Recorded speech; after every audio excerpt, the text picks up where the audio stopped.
Assalamualaikum warahmatullahi wabarakatuh. Nama saya Felicia Elizabeth Anna dari kelas 12 IPA 3, absen 10. Pada hari ini saya akan menjelaskan masa pemerintahan Abdurrahman Wahid pada aspek perekonomian. Di masa pemerintahan Abdurrahman Wahid atau Gus Dur, perekonomian Indonesia kembali menghadapi tantangan berat. Kebijakan-kebijakan ekonomi Gus Dur yang mengundang kerutan di dahi para pakar, juga persetujuan dengan DPR dan IMF mempengaruhi iklim perekonomian Indonesia pada saat itu. Berikut adalah keadaan sistem ekonomi Indonesia pada masa pemerintahan Presiden Abdurrahman Wahid.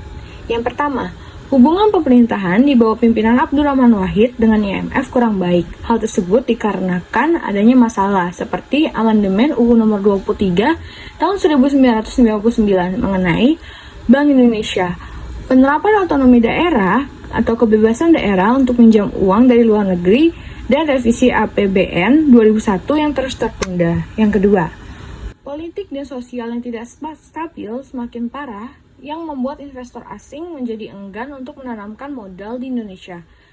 Nilai tukar rupiah terhadap dolar AS yang semula 7.500 pada tahun 1999 menjadi 9.800 pada tahun 2001. Yang ketiga, makin rumitnya persoalan ekonomi ditandai lagi dengan pergerakan indeks harga saham gabungan atau IHSG yang cenderung negatif.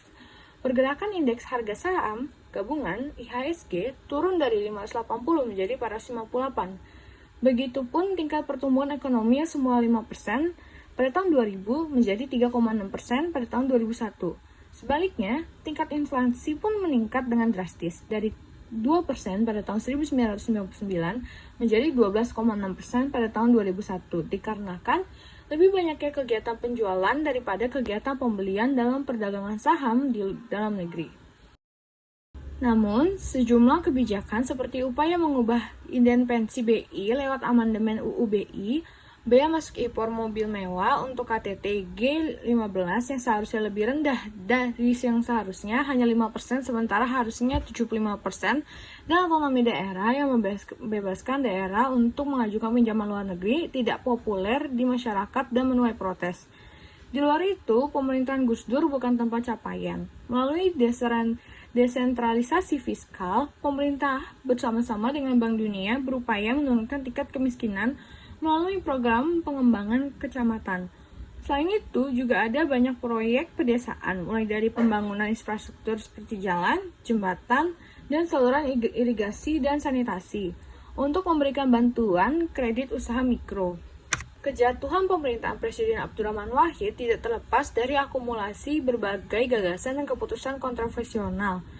Hubungan Presiden Abdurrahman Wahid dengan DPR dan bahkan dengan beberapa menteri dalam kabinet pemerintahan terbilang tidak harmonis. Gus Dur memberhentikan Laksamana Soekardi sebagai Menteri Negara Penanaman Modal dan Yusuf Kala sebagai Menteri Perindustrian dan Perdagangan, bahkan menyebabkan DPR mengajukan hak interpelasinya. Selain itu juga ada dugaan bahwa Presiden terlibat dalam pencairan dan penggunaan dana Yayasan Dana Kesejahteraan Karyawan atau Yanatera Bulog sebesar 35 miliar rupiah dan dana bantuan Sultan Brunei Darussalam sebesar 2 juta dolar AS. DPR akhirnya membentuk panitia khusus atau pansus yang melakukan penyelidikan keterlibatan Presiden Abdurrahman Wahid dalam kasus tersebut. Akhirnya melalui ketetapan MPR nomor 2 tahun 2001 tentang mempertanggungjawaban Presiden Abdurrahman Wahid dan ketetapan MPR nomor 3 MPR 2001 tentang penetapan Wakil Presiden Megawati Soekarno Putri sebagai Presiden Republik Indonesia, MPR memberhentikan Abdurrahman Wahid sebagai Presiden dan mengangkat Wakil Presiden Megawati Soekarno Putri sebagai Presiden kelima Republik Indonesia pada tanggal 23 Juli 2001.